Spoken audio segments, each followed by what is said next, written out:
सहर्ष स्वागत करीत आहे।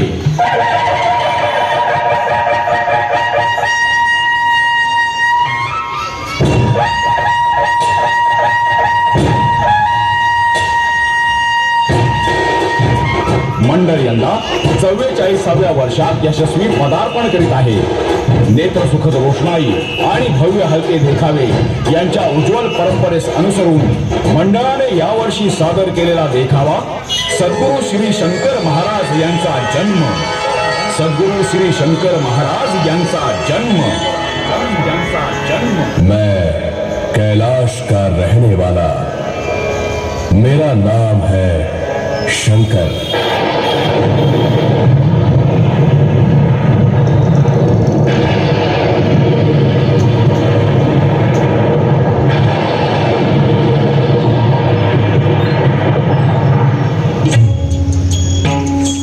नाशिक जिल्ह्यातील अंतापूर या गावी चिमणाजी हिरे आणि त्यांची पत्नी पार्वतीबाई राहत असत।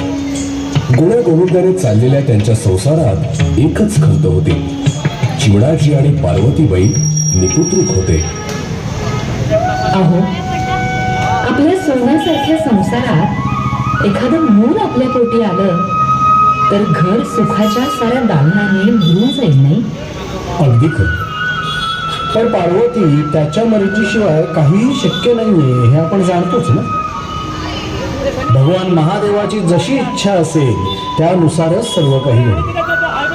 भगवानांना सर्वतोपरी शरण जाऊन त्यांची मनोभावे सेवा भक्ती करणं हेच आपलं काम। भगवान शिवांवर नितांत श्रद्धा असणाऱ्या या जोडप्याच्या मनात आपण निपुत्रिक असल्याची सहल असली तरी ओठांवर तक्रार मात्र नव्हती। त्यांच्या प्रामाणिक आणि नियमित भक्तिभावाने प्रसन्न होऊन एके दिवशी साक्षात भगवान शंकरांनी चिमणाजीला दृष्टांत दिला। चिमणाजी, तुम्ही दोघांनी मनोभावे केलेल्या भक्तीने मी अत्यंत प्रसन्न झालोय। मी आशीर्वाद देतो की तुमची इच्छा पूर्ण होईल। गावाजवळच्या जंगलात दावण मलिकाचा पीर आहे, तिथे उद्या जा। तुला तिथे एक लहान मूल दिसेल, त्याच्या भोवती वाघ असतील, तरीही न घाबरता त्याला घरी घेऊन ये। भगवान शिवांच्या दृष्टांताप्रमाणे दोघे पती पत्नी शिवनामाचा जप करीत जंगलात पोहोचतात। ओम नमः शिवाय, ओम नमः शिवाय। अहो, इतक्या भयानक जंगलात आपण आलोय खरे, मात्र इतक्या गर्द झाडीत आपल्याला ते बालक मिळेल? पार्वती, भगवान शंकरांच्या दृष्टांतावर तुझा विश्वास नाही की काय? तसं बिलकुल नाही, पण इतक्या घनदाट अरण्यात आपण यापूर्वी कधी आलेलो नाही आणि इथं मनुष्य वस्ती असण्याचा काही प्रश्नच नाही। पार्वती, घाबरू नकोस। भगवान शंकरांचे नामस्मरण करत निशंक मनाने चालत राहा।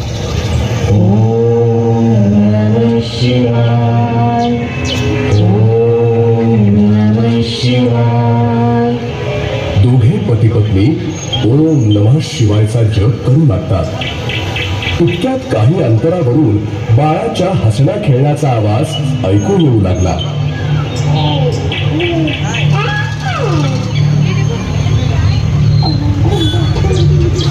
अहो, अहो ऐका, इथेच कुठेतरी बाळाच्या रडण्याचा आवाज येतोय। ऐका, नीट ऐका। म्हणजे आपल्याला मिळालेला दृष्टांत खरा आहे का? आपल्याला लवकरात लवकर त्या बालकापर्यंत पोहोचायला हवं। चिमणाजी आणि पार्वतीला समोरच वाघाच्या बछड्याशी खेळताना एक बालक दिसले।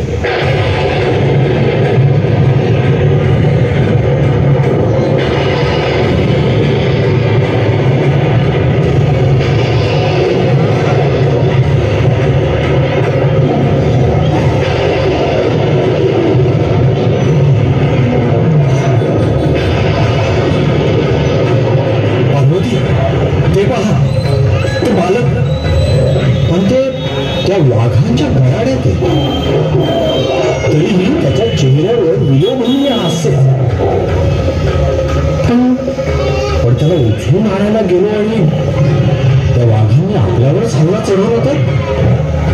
नाही. मला मातृत्व बहाल करणाऱ्या या बालकासाठी वाघाशीच काय, मी प्रत्यक्ष नियतीशीही झुंजायला तयार आहे. भगवान शिवांचा तसा दृष्टांतच आहे आपल्याला. भगवान शिवांच्या कृपाशीर्वादाने झालेल्या या पुत्र प्राप्तीमुळं त्यांनी या बालकाचं नाव ठेवलं शंकर.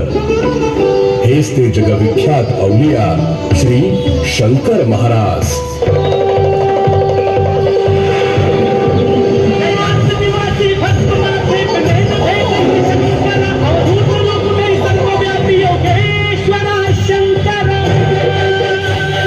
ध्वनिमुद्रण चैतन्य चंद्रशेखर येलारपूरकर, रिदम